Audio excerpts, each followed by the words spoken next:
Mr. Chairman, the House Judiciary Committee is responsible for helping to ensure the rule of law. Unfortunately, this chairman ignored a bipartisan congressional subpoena served upon him.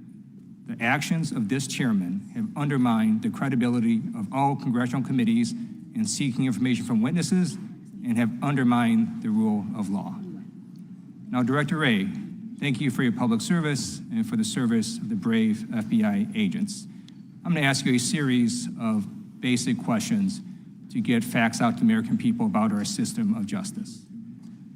Trump advisor Roger Stone was convicted in a federal court, correct? That's my recollection. Trump donor Elliot Brady was convicted in a federal court, correct? Also my recollection. The Attorney General at the time for those two convictions was Bill Barr. Which president nominated Bill Barr for Attorney General? President Trump. Trump's former lawyer, Michael Cohen, was convicted on two separate occasions in a federal court, correct? I believe that's correct. The Attorney General at the time for Cohen's second conviction was Matthew Whitaker. Which president appointed Matthew Whitaker as acting Attorney General? President Trump. Trump's former campaign chairman, Paul Manafort, was convicted in a federal court, correct? Yes. Trump's former deputy campaign manager, Mr. Gates, was convicted in a federal court, correct? That's my recollection. Trump's campaign foreign policy advisor, George Papadopoulos, was convicted in a federal court, correct? Yes, I think he pled guilty, yes. The Attorney General at the time of those three cases was Jeff Sessions. Which president nominated Jeff Sessions for Attorney General? President Trump.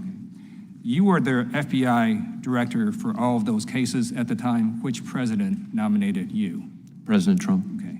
What these facts show is we don't have a two-tiered system of justice. We have one Department of Justice that goes after criminals regardless of party ideology. All of these folks were convicted under the administrations of three separate Republican attorneys general. It is not the fault of the FBI that Donald Trump surrounded himself with criminals. Donald Trump brought that upon himself. Thank you to the FBI for exposing the cesspool of corruption of these Trump associates. Now, I'd like to talk about efforts by MAGA Republicans to defund the FBI. I think it'd be useful for the FBI to explain to American people what your missions are and how critical they are. So again, a series of basic questions. The FBI's mission includes counterterrorism, correct? Yes. And that means the FBI works to stop terrorist attacks on American soil, right? Yes. Okay. The FBI's mission also includes counterintelligence, correct? Yes.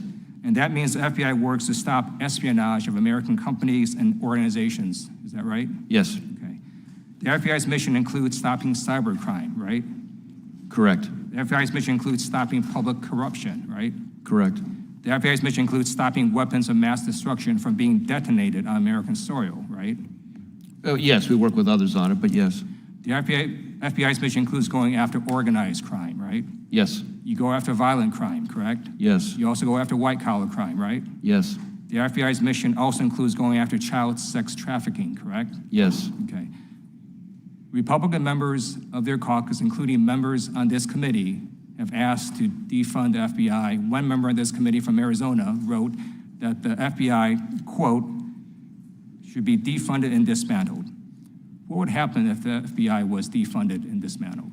We would have hundreds more violent criminals out on the street, dozens more violent gangs terrorizing communities, hundreds more child predators on the loose, hundreds more kids left at those predators' mercy instead of being rescued, scores of threats from the Chinese Communist Party being left unaddressed, hundreds of ransomware attacks left unmitigated, terrorist attacks, both jihadist-inspired and domestic violent extremists, not prevented, that would succeed against Americans.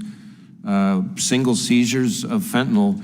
It is not uncommon right now for a single FBI office in a single operation to seize enough fentanyl to wipe out an entire state. So many, many, many, many more of those lethal doses would be sweeping the country. We have close to 400, I think it is, somewhere between 300 and 400 investigations into the leadership of the cartels trafficking that fentanyl.